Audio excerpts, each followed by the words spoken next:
कांग्रेस सांसद राहुल गांधी अक्सर कई मुद्दों को लेकर मोदी सरकार पर हमलावर नजर आते हैं, जिससे बीजेपी की टेंशन बढ़ी रहती है।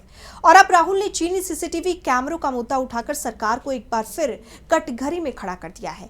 साथ ही कई सवाल पूछे हैं, जिसके जवाब में बीजेपी ने चुप्पी साधी हुई है। तो क्या है ये पूरी खबर, जानेंगे इस रिपोर्ट में। सरकार ने हाल ही में चीनी सीसीटीवी कैमरों के सार्वजनिक उपयोग पर प्रतिबंध लगाया, लेकिन सरकारी इमारतों के अंदर चीनी कैमरे अब भी लगे हुए हैं। प्रतिबंधित चीनी ऐप्स बदले हुए नामों के साथ फिर से सामने आ रहे हैं।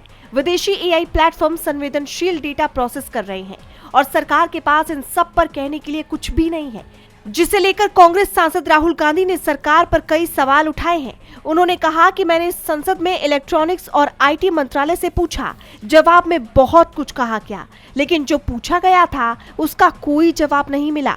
हमारे कैमरे किन देशों से आए, उनमें से कितने सुरक्षा की दृष्टि से प्रमाणित हैं? कौन से विदेशी एआई प्लेटफॉर्म सरकारी डेटा प्रोसेस कर रहे हैं? कौन से प्रतिबंधित ऐप्स बदले नामों के साथ अब भी चल रहे हैं? मंत्रालय के जवाब में ना कोई संख्या, ना कोई जवाब, एक भी प्लेटफॉर्म का नाम तक नहीं।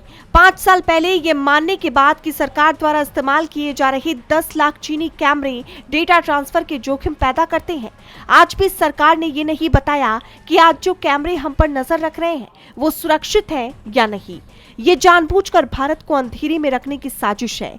मोदी सरकार अपनी नाकामी पर पर्दा डाल विदेशी निगरानी की सच्चाई छिपाकर हर नागरिक की सुरक्षा को जोखिम में डाल रही है। राहुल गांधी के इन आरोपों से पीएम मोदी बुरी तरह से घिर गए हैं और सरकार सवालों के घेरे में आ गई है। अब इस मामले में आगे सरकार क्या रुख अपनाती है, ये देखना होगा। डीबी लाइव की रिपोर्ट।